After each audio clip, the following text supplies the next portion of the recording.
IRCTC का registration कैसे आप करेंगे, बहुत ही सिंपल लैंग्वेज में सिंपल स्टेप के थ्रू आपको बताने वाला हूं। सबसे पहले आपको क्या करना है, प्ले स्टोर ओपन करना है। ओपन करने के बाद में आपको सर्च करना है आईआरसीटीसी। जैसे आप सर्च करते हैं तो कुछ इस तरह का इंटरफेस आ जाता है, जहां पर आपको आईआरसीटीसी का ऐप, ओरिजिनल ऐप कुछ इस तरीके से दिखाई देता है और इसको इंस्टॉल कर लेना है। जब तक इंस्टॉल होता है आप चैनल को सब्सक्राइब कर लें, क्योंकि आने वाली जितनी भी वीडियोस है काफ़ी इन्फॉर्मेटिव होने वाली है। तो आप देख सकते हैं यहाँ पर ऐप इंस्टॉल हो चुका है। हम बैक चलते हैं और बैक चलकर यहाँ पर ऐप को ओपन करते हैं। जैसे हम इसको ओपन करते हैं, यहाँ पर इसको अलाउ कर देना। जितने भी नोटिफिकेशन आएंगे वो हमारे पास आते रहेंगे। और ऊपर आप देख लीजिए, यहाँ पर एक ऑप्शन आ रहा है राइट हैंड पर लॉगिन का। आपको लॉगिन पर क्लिक करना है।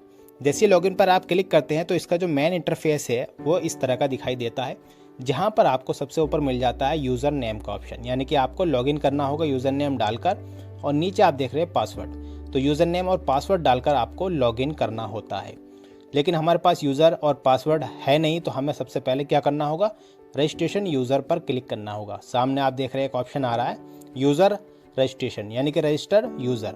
तो आपको इस पर क्लिक करके एक छोटा सा रजिस्ट्रेशन करना होगा। उसके बाद हमें यूज़र आईडी और पासवर्ड मिल जाएगा और हम लॉगिन करके टिकट कर पाएंगे। तो हम क्या करते हैं, सबसे पहले रजिस्टर यूज़र पर क्लिक कर लेते हैं, और क्लिक करने के बाद में ये हमें क्रोम पर किसी ब्राउज़र पर ले जाएगा और कुछ इस तरह का यहाँ पर आईडी खुलकर आ जाती है, जहाँ पर लिखा है क्रिएट योर आईआरसीटीसी अकाउंट। अब हमें यहाँ पर अकाउंट बनाना है, स्टेप बाय स्टेप बिल्कुल आसानी से आपको बताने वाला हूँ मैं। अब देखिए सबसे ऊपर लिखा है यूज़र नेम, यानी कि आपको यूज़र नेम क्या बनाना है। आप अपने नाम का भी बना सकते हैं। मान लीजिए आपने अपना नाम डाल लिया, आगे 1 2 3 4 5 कुछ इस तरीके से कुछ भी यूनिक करके आपको बना लेना है। जैसे कि मैं यहाँ पर बना लेता हूँ अमर करके मेरा नाम है, और मैंने अमर करके 001 कर दिया। तो कुछ भी यूनिक आप डाल सकते हैं, जिससे आपकी वो यूज़र नेम हो जाएगा, यानी कि एक लॉगिन आईडी आपकी बन जाएगी। उसके बाद आपको अपना फुल नेम डाल देना, जो भी आधार कार्ड में है बिल्कुल सेम डालना है आपको। उसके बाद में नीचे आप एक ऑप्शन देख रहे हैं पासवर्ड का, तो आपको पासवर्ड भी कुछ यूनिक डालना है, जिसमें कि आपको कुछ 1 2 3 कुछ ABCD कुछ इसी तरीके से आपको पासवर्ड बनाना है, जिससे कि किसी को पता ना चले। तो आपको वहाँ पर हैशटैग भी लगा देना है, या फिर आपको @ लगाकर 1 2 3 इस तरह से लगाकर कोई अच्छा सा पासवर्ड बना लेना है, और उसी को आपको सेम यहाँ पर डाल देना है। यानी कि पासवर्ड, कन्फर्म पासवर्ड दोनों सेम होने चाहिए। आपको यहाँ पर वो डालकर रखना है, ताकि आप लॉगिन कर पाए अपनी आईडी को। उसके बाद में नीचे एक ऑप्शन मिल जाता है ईमेल आईडी का। आपको यहाँ पर अपनी ईमेल आईडी डालनी है, जो ईमेल आईडी आपने कभी आईआरसीटीसी की आईडी बनाते वक्त यूज़ ना करी हो। तो आपको यहाँ पर ईमेल आईडी डाल लेनी है। डालने के बाद में नीचे एक ऑप्शन आपको मिल जाता है इंडिया, वो ऑटोमेटिकली आ रहा है, तो हम इंडिया से है, यहाँ पर हम इंडिया ही रहने देंगे। उसके बाद में आपको मोबाइल नंबर डालना है, और याद रहे मोबाइल नंबर भी वही डालना है जो आपने कभी यूज़ ना करा हो आईआरसीटीसी की आईडी बनाते टाइम। ऐसा नहीं कि पहले आपने डाल लिया तो अब यहाँ पर नहीं डाल सकते। आपको नया कोई ईमेल आईडी, नया कोई मोबाइल नंबर यहाँ पर डालना होगा, तभी आप इसका रजिस्ट्रेशन कर पाएंगे। तो आई होप आपके सारे जितने भी ऑप्शन हैं वो समझ में आ चुके होंगे, यूज़र नेम से लेकर नाम, पासवर्ड, ईमेल आईडी और मोबाइल नंबर। अब थोड़ा सा हम नीचे आते हैं, एक ऑप्शन आपको मिल जाता है, थोड़ा सा मैं इसको नीचे कर लेता हूँ, और यहाँ पर आप देख सकते हैं एक ऑप्शन मिल जाता है आपको यहाँ पर कैप्चर का। तो जो कैप्चर सामने लिखा हुआ है वो आपको नीचे फिल करना है, सेम बिल्कुल 7HR, H छोटा है, फिर आपको ये निशान लगाकर और नीचे आप देख रहे हैं सबमिट पर क्लिक कर देना है। तो आई होप आपको पूरा फॉर्म समझ में आ चुका होगा। तो आगे हम बढ़ते हैं, आपको अगला जो फॉर्म है वो भी अच्छे से समझाते हैं। तो सबमिट पर जैसे आप क्लिक करेंगे, तो कुछ इस तरह का इंटरफेस आपके सामने देखने को मिलेगा।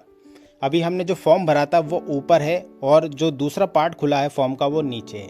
मैं आपको मार्क करके दिखा देता हूँ। ये फॉर्म हमें अब लास्ट में भरना होगा, तभी हमारा रजिस्ट्रेशन, तभी हमारी लॉगिन आईडी कंप्लीट मानी जाएगी। ऊपर का फॉर्म हमने भर दिया था, अब नीचे का फॉर्म हमें फिल करना होगा। अब आप देखिए सबसे ऊपर मोबाइल नंबर आपका आ रहा है, तो मोबाइल नंबर पर एक OTP पहुंचा है, वो OTP आपको यहाँ पर फिल करना होगा वेरिफिकेशन के लिए, तभी आपका मोबाइल नंबर वेरीफाई हो पाएगा। और नीचे आप देख रहे हैं आपकी जो ईमेल आईडी आपने फिल की थी उस पर भी एक OTP गया है, वो OTP आपको यहाँ पर फिल करना होगा, तभी ये भी वेरीफाई हो जाएगी। तो दोनों को आपको वेरीफाई कर देना। OTP मैंने यहाँ पर डाल लिया, आप देख सकते हैं। कुछ इसी तरीके से आपको भी ईमेल आईडी और मोबाइल ओपन करके वहाँ से OTP लेकर डाल लेना है। OTP अगर नहीं आता तो रिसेंड OTP का ऑप्शन आप देख रहे हैं, इस पर क्लिक करके आप दोबारा से OTP भेज सकते हैं, और OTP डालकर आपको यहाँ पर verify email and mobile with OTP पर क्लिक करना है। तो आपने OTP अच्छे से डाल लिया है। डालने के बाद में जैसे ही आप इस पर क्लिक करते हैं, क्लिक करने के बाद में अब आप देख सकते हैं यहाँ पर एक ऑप्शन खुल जाता है आप देख सकते हैं फाइनली यहाँ पर रजिस्ट्रेशन कंप्लीट हो गया है। सामने आपके सामने पॉपअप आ जाता है, your IRCTC has been created successfully. User name आपका आ जाता है, फुल नेम आपने क्या डाला था वो आ जाता है, ईमेल आईडी आ जाती है, मोबाइल नंबर आ जाता है, कंट्री आ जाती है। तो कुछ इस तरीके से आप अपनी IRCTC की आईडी बना सकते हैं और उसको यूज़ कर सकते हैं। तो अब आप देख सकते हैं नीचे आ रहा है लॉगिन नाउ, तो आप इस पर क्लिक करके लॉगिन हो सकते हैं अपनी ईमेल आईडी में और टिकट कर सकते हैं, और गो टू होम पर क्लिक करके भी बैक जा सकते हैं। तो दोनों ही ऑप्शन आपके पास हैं। तो हम यहाँ से लॉगिन नहीं करेंगे, हम गो टू होम चलते हैं और दोबारा से आपको IRCTC के ऐप पर चलकर दिखाते हैं किस तरीके से आपको ईमेल आईडी यहाँ पर डालनी होगी। तो हमने यहाँ पर IRCTC का ऐप खोल लिया है और सबसे ऊपर आप देख रहे हैं यूज़र नेम का ऑप्शन जो हमने बनाया था, और पासवर्ड का ऑप्शन भी यहाँ पर आ चुका है, और लॉगिन का ऑप्शन आपको मिल चुका है। तो हम यहाँ पर यूज़र नेम डालेंगे जो हमने बनाया था, यूज़र नेम थोड़ा यूनिक था, और नीचे पासवर्ड डालकर हम लॉगिन पर क्लिक कर लेंगे। तो दोनों चीज़ें हमने यहाँ पर फिल कर ली। अब हम लॉगिन पर क्लिक करके आपको अपनी आईडी लॉगिन करके दिखाते हैं। जैसे ही हमने लॉगिन पर क्लिक किया तो आप देख सकते हैं सामने कुछ इस तरह का इंटरफेस आ जाता है, जहाँ पर वो कह रहा है कि आप यहाँ पर पिन बनाइए, क्योंकि लंबा पासवर्ड होता है, बार बार आपको डालने की ज़रूरत नहीं होती है। तो आप एक छोटा सा पिन बना सकते हैं 4 डिजिट का, ताकि आप जब भी ऐप खोलें तो आप 4 डिजिट का पिन डालकर उसको ओपन कर लें, बार बार आपको पासवर्ड डालने की ज़रूरत ना हो। तो चलिए हम 4 डिजिट का यहाँ पर पिन डाल लेते हैं, और पिन डालने के बाद में एक ऑप्शन आपको मिल जाता है बायोमेट्रिक ऑथेंटिकेशन, यानी आप पिन के द्वारा लॉगिन करना चाहते हैं या फिर फिंगर के द्वारा भी आप लॉगिन कर पाते हैं।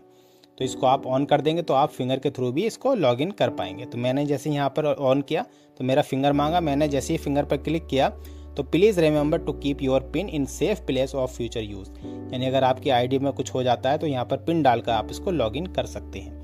तो आपको सेव करके रख लेना है ये पिन। इसको ओके करते हैं, और ओके करने के बाद में यहाँ पर हमारी आईडी बिल्कुल रेडी है। आप इससे टिकट कर सकते हैं, फ्लाइट का टिकट कर सकते हैं, बस का टिकट कर सकते हैं, कोई भी आप यहाँ पर इसका इस्तेमाल कर सकते हैं। लेकिन अब बात आती है, आप देख रहे हैं कितने सारे फीचर यहाँ पर दे रखे हैं।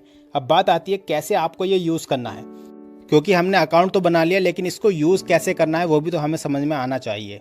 टिकट बुक कैसे करते हैं, फ़्लाइट का टिकट कैसे करते हैं, बस टिकट कैसे करते हैं, और टिकट अगर हमने कर लिया तो उसको कैंसिल कैसे करते हैं, तत्काल टिकट कैसे बुक करते हैं। तो इसके बारे में अगर आपको ज़्यादा जानकारी चाहिए तो मैं अलग से एक वीडियो बना दूंगा, आप कमेंट करके मुझे बता सकते हैं। फ़िलहाल चैनल को सब्सक्राइब करके ज़रूर रखें।